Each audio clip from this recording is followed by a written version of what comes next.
Brace yourself if you're a Nirvana fan, because Kurt Cobain's body was found today. He had apparently shot himself in the head with a shotgun, and his body was found by an electrician who was doing work on the house. The guy came in, found the body, called the police, and obviously the details have been coming out since then. They think he could have been dead up to 2 days. His wife, Courtney Love, as you know, out of town, recording an album, they think, in Los Angeles. So we don't really have much from her yet. But, you know, details are still kind of sketchy because the whole thing is such a shock to everybody. He was 28 years old, had a little baby named Frances Bean about a year ago. Right. It's a big, big shock, and it's sort of hard to come to grips with for a lot of people. You know, it all started out as a rumor. We hear rumors all the time in this business. Mm-hmm. We get the phones ringing. People say, you know, I heard X and X and X was shot and killed today. I heard La La La was in a car accident. Well, that's how it started out today, and we were hoping that this was just another one of those rumors, and it turned out to be not a rumor. No. And some people are still calling, going, I don't believe this is happening. Kurt Cobain is everything to me, and I love Nirvana. I've always loved Kurt Cobain.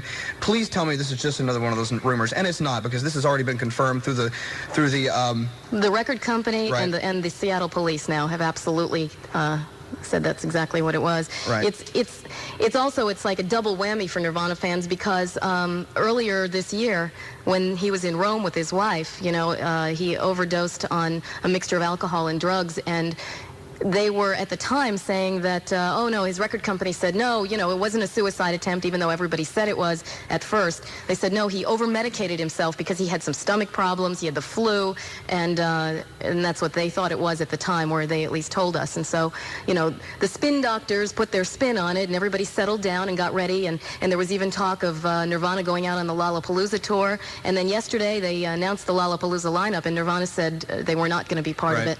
And now, this is what we find. It makes you wonder, you know, Kurt Cobain, how many of us would, honestly, would want to have traded places with him? I mean, he was at the top of his game. He had Nirvana. Well, he had all the love and adoration.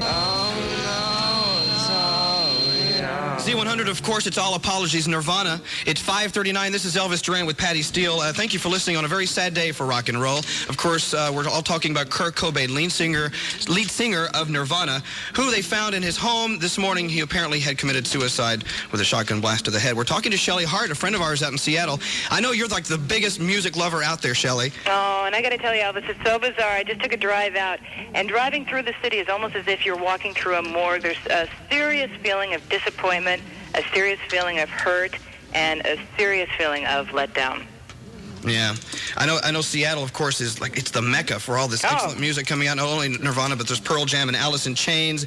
And I know that you've hung out with some of the members of other groups. How do you think they would react with something like this going on in their hometown? Well, in much the same way, serious disappointment. And there's no excuse for taking your own life. Right. Absolutely none. There's a lot of people that say they're very upset at Kurt Cobain for stealing himself away from us because we were enjoying his talents. There is absolutely no question. Is there a feeling, though, that you know, maybe people understand that maybe he felt he never really did belong to the rest of us, and that's part of why he did this?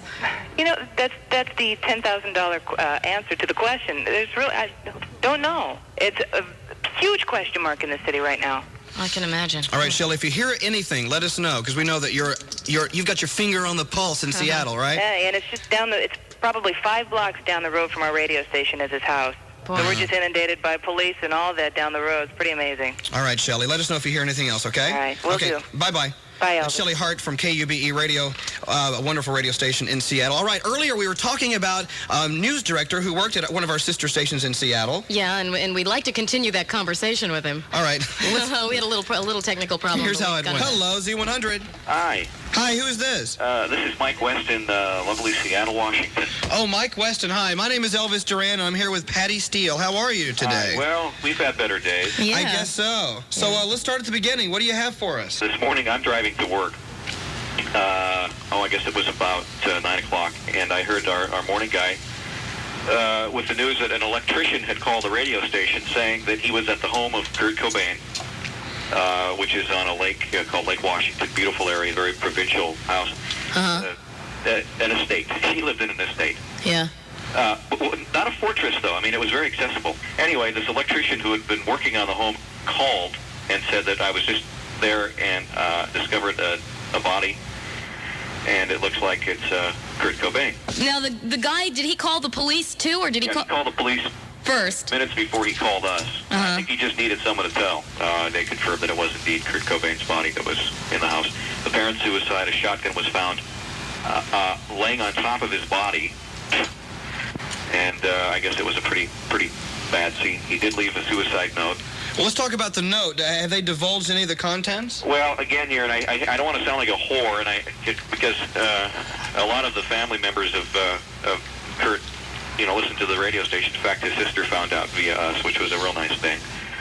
But the medical examiner, or an assistant to the medical examiner, said anonymously that the note just read over and over again, saying, "I love you, I love you, I love you." Now, that was just one page of the note. Maybe there was more, but that's what the note said.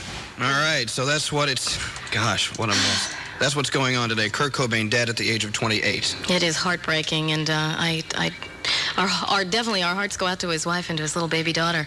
We do have the release from his management company. They're called Gold Mountain, and they just sent this to Z100, and they would like us to read it. They say, "We are deeply saddened by the loss of such a talented artist, close friend, loving husband and father. The intensity and creativity of Kurt's music and his thoughts will always be treasured. Kurt's art has transcended beyond the popular to speak to millions around the world. Painfully, Kurt's passions and his feelings about his fame overwhelmed him. We'll miss him, his music, and his friendship deeply." Gold Mountain Entertainment. So. All right. Thank you for listening. And please spread the word to your friends, because, like we were saying earlier, rumors are just nasty and vicious sometimes when they're not true. But this one is definitely not a rumor. It's reality. All right. Let's continue with the music. This is Counting Crows on Z100. New York's Pure Rock, the new Q104.3. Of course, an hour's worth of Nirvana there for you as we tribute and pay our respects to Kurt Cobain, who died today, 28 years old. He has taken his own life. The president of Geffen and DGC Records, who Nirvana recorded for, Ed Rosenblatt, has confirmed this. It was a self-inflicted gunshot wound to the head. Rosenblatt released a statement today. He said, "The world has lost a great artist, and we've lost a great friend." And Kurt Cobain's mom, Wendy O'Connor, says that her son was missing for about 6 days. And she always feared the worst when he didn't turn up. And she says now he's gone and joined that stupid club. Of course, she was talking about the deaths of Jimi Hendrix and Jim Morrison. Cobain spent several days in Rome, you remember, a couple weeks ago in a hospital after falling into a drug and alcohol-induced coma. Nirvana, of course, albums Bleach, Nevermind, In Utero. And we wrapped up that 5 in a row there for you. Of course, actually, the whole hour of Nirvana with All Apologies, Pennyroyal Tea, Verse, Chorus, Verse, Francis Farmer Will Have a Revenge on Seattle, Heart-Shaped Box, and Rape Me. So Kurt Cobain, dead at the age of 28. Sad day today. To do some work, said police spokesman Vinette Titchell. In early March, Cobain, 28, spent several days in Rome hospital after falling into a drug and alcohol-induced coma. Police said they would leave it up to the medical examiner to identify the man. Otici said that the body had been there about a day. The man who suffered a shotgun wound to the head. There was a suicide note nearby. Spokesman for Cobain's management company said they had heard nothing. When he fell ill last month, Cobain had reportedly gone to Rome with his wife, Courtney Love, also a singer, and their daughter, to recover from health problems. They had forced the band to cancel 2 recent concert dates in Europe. The band pioneered grunge rock and is known for the multi-million-selling 1991 album Nevermind, which featured the hit Smells Like Teen Spirit, another best-selling album. Let's see. It was discovered this morning by an electrician who had come to work on the house. He had been resting at home, Cobain had, since overdosing and falling into a coma last month, and his friends identified the body as being that of Kurt Cobain of Nirvana. It's WNEW, and it's a block party weekend, H&R Block style, so let's play some Nirvana now. And we talked about Teen Spirit. Let's smell it. Putting a special tour together. We're all going to go out and piss on his grave. The guy was a punk. His death is the best thing that could have happened to his daughter. Now all the kids got to do is get rid of that worthless whore of a mother, and then she might have a shot at having a decent life. How's that? Ted, you shocked me, buddy. Yeah, well, I got to tell you, when you poison yourself and you put poison in your system, you can kiss my ass. This guy was a maggot. He was gifted. He had all his motor drive, didn't he, Greaseman? He had all his senses, his God-given senses, didn't he, Greaseman? What did he do? He gave the Lord the finger. And he said, I'm going to destroy and poison all these gifts, and I'm going to die like a maggot. Well, he had a child. I say he was a punk. Did you know him? I know enough to know that he poisoned his life and destroyed it. There's something that would say that, I mean, just from his drug abuse, you're saying that... That's enough, isn't it? That's enough when you've got gifts and you literally squawk and give the finger to the Lord and just poison your life. He had a baby. He blows his brains out because of drug abuse. He's a maggot. And his worthless slut of a wife, too. Wait a minute now. How do you know his wife? They're both heroin addicts. Come on. These guys are punks. Heroin addicts are a liability to my life and my kid's life in this whole country, and they are the curse of this society. So Greaseman, I got to tell you, man, you know who I feel for?